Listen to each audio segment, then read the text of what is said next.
Sayyid Muhammad Hassan Raza from mathemath.com. Let's start with question number 4 and second part of this question.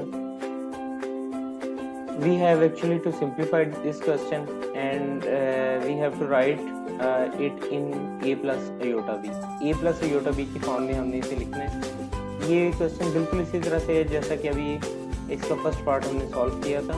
तो इसके अंदर भी इस question की जो स्टेटमेंट है वो कुछ इस तरह से है कि 2 + 3 आयोटा ओवर 4 - आयोटा।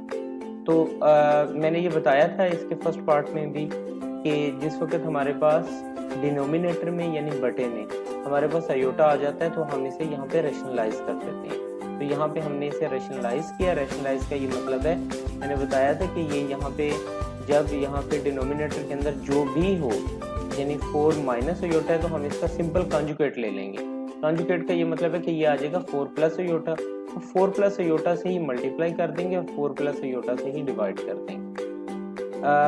तो इस प्रोसेस को हम रैशनलाइजेशन कहते हैं। अब ये देखें कि यहाँ पे ये दोनों मल्टीप्लाई हो रहे हैं, यहाँ पे भी ये यानी डिनोमिनेटर में भी दोनों पेयर मल्टीप्लाई हो रहे हैं, डिनोमिनेटर में भी दोनों मल्टीप्लाई हो रहे हैं।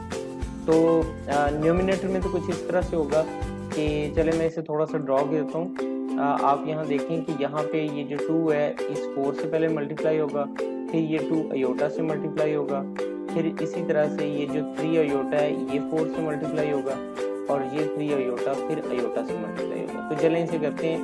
यहाँ पे 2 4 से मल्टीप्लाई हुआ तो 8 आ गया, 2 आयोटा से मल्टीप्लाई हुआ तो +2 आयोटा आ गया, 3 आयोटा 4 से मल्टीप्लाई होगा तो 12 आयोटा आ जाएगा, 3 आयोटा से मल्टीप्लाई होगा तो 3 आयोटा स्क्वायर आ जाएगा। डिनोमिनेटर में कुछ इस तरह से हुआ कि हमारे पास ये है 4 + आयोटा, ये है 4 - आयोटा।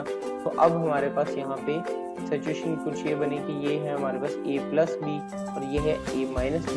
जब a + b और a - b मल्टीप्लाई होते हैं तो हमारे पास a² - b² बन जाता है। तो ये हमारे पास आ जाएगा 4 का स्क्वायर यानी कि 16 माइनस आयोटा का स्क्वायर, तो ये माइनस आयोटा स्क्वायर आ जाएगा।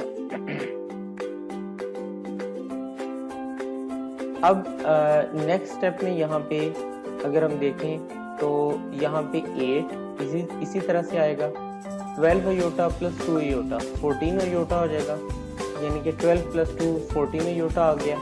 अब यहाँ पे जो आयोटा स्क्वायर है इसकी वैल्यू है -1, तो ये हमारे पास आ जाएगा 3 × -1 ओवर यहाँ पे हमारे पास आ जाएगा 16 minus iota square. Iota square की जगह पे फिर हम -1 सब्स्टिट्यूट कर देते हैं, तो ये हमारे पास आ जाएगा 16 - -1। तो ये माइनस इस माइनस के साथ मल्टीप्लाई होगा तो ये हमारे पास आ जाएगा +1। तो ये हमारे पास आ गया 8 + 14 आयोटा -3, ये माइनस, तो यहाँ पे ये हमारे पास माइनस इस प्लस के साथ मल्टीप्लाई होगा तो ये -3 आ जाएगा। अब 8 में से 3 सब्ट्रैक्ट होंगे तो हमारे पास 5 आ जाएगा, तो ये हमारे पास 5 + 14 आयोटा ओवर यहाँ पे हमारे पास 16 आयोटा स्क्वायर की वैल्यू हमारे पास -1 थी, ये माइनस और ये माइनस प्लस हो जाएगा, तो 16 + 1 = 17। तो हमारे पास फाइनली ये आ जाएगा 5 + 14 आयोटा ओवर 17। अब क्योंकि हमें इसे स्प्लिट अप करना है यानी a + आयोटा b की फॉर्म में लिखना है, तो ये हमारे पास आ जाएगा, अब इसे हम स्प्लिट करते हैं तो ये हमारे पास आ जाएगा 5/17 + 14/17 इंटू आयोटा। तो ये इसको भी हमने a + आयोटा b की फॉर्म में हमने इसको स्प्लिट अप कर दिया और इसकी a + आयोटा b की फॉर्म में हमने इसको राइट अप कर दिया, लिख दिया। ये क्वेश्चन कंप्लीट हो चुका है। अगर आपको इसमें कोई कन्फ्यूजन है तो आप हमसे कांटेक्ट करें। हमारा यूट्यूब चैनल भी अवेलेबल है, आप उसे सब्सक्राइब करें ताकि हमारी लेटेस्ट वीडियोस आपको मिलती रहें। Thanks for watching मैथमेथ।